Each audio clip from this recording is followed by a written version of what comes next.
sono un po' un'altra camera oscura dietro una camera oscura tecnica, no?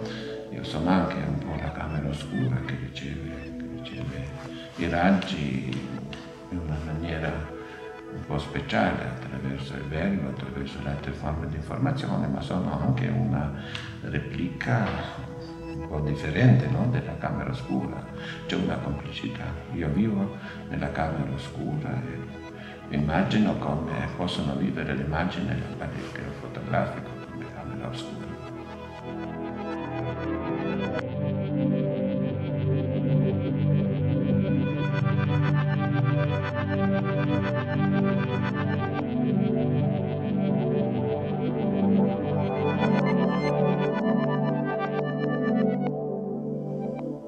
Ho fatto le mie prime fotografie da adolescente, già non vedente, poi ho continuato con gli studi, mi sono laureato in filosofia e in storia, ho ottenuto il dottorato alla Sorbona a Parigi, sto lavorando come investigatore nella ricerca del Centro Nazionale Francese della Ricerca Scientifica, ho un dottorato di Sorbona, come detto, e anche un dottor honoris causa dell'Istituto degli Studi Critici di Messico.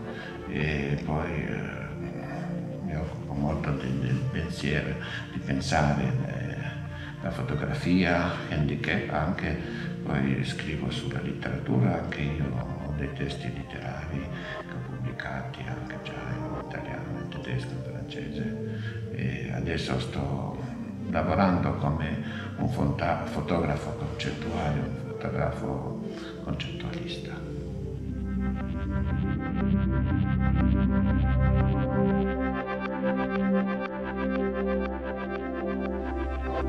Io penso che ogni immagine fotografica, almeno nel mio caso, è un'immagine mentale, actus mentis, perché senza mente, senza lo spirito, non potrei creare le immagini fotografiche, no? Se potessi fare senza spirito sarei un fotomaton.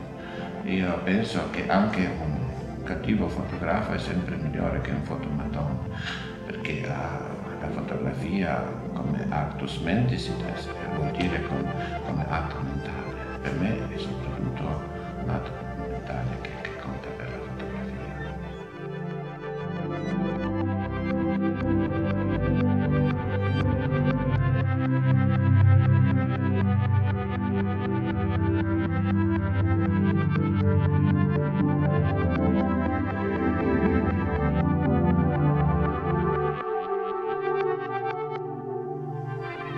Quando c'è un silenzio così profondo, così infinito, che è il silenzio della fotografia, questo proprio esige qualcosa, un piccolo rumore, qualche parola, qualche descrizione, perché questo silenzio sarebbe insopportabile. È già difficile il silenzio di una fotografia che non parla per un vedente, e per un non vedente ancora più difficile, perché sarebbe, senza parola dell'altro, sarebbe un silenzio assoluto, quindi la morte.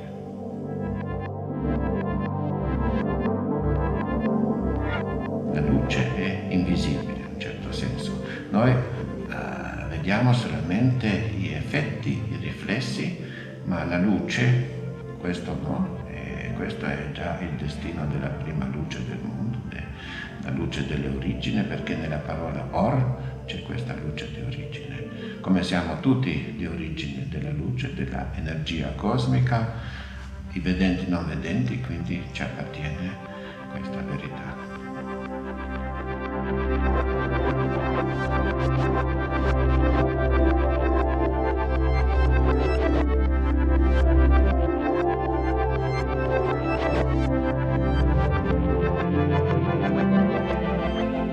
Il momento più importante per quei incontri è quando quei incontri diventano una forma di complicità, di comunicazione, di una nuova esistenza delle cose invisibili, delle cose visibili, e poi il incontro degli sguardi, il mio sguardo e gli sguardi degli altri. Questo è possibile, di questo testimoniano già tanti workshop fatti in Europa, anche in America.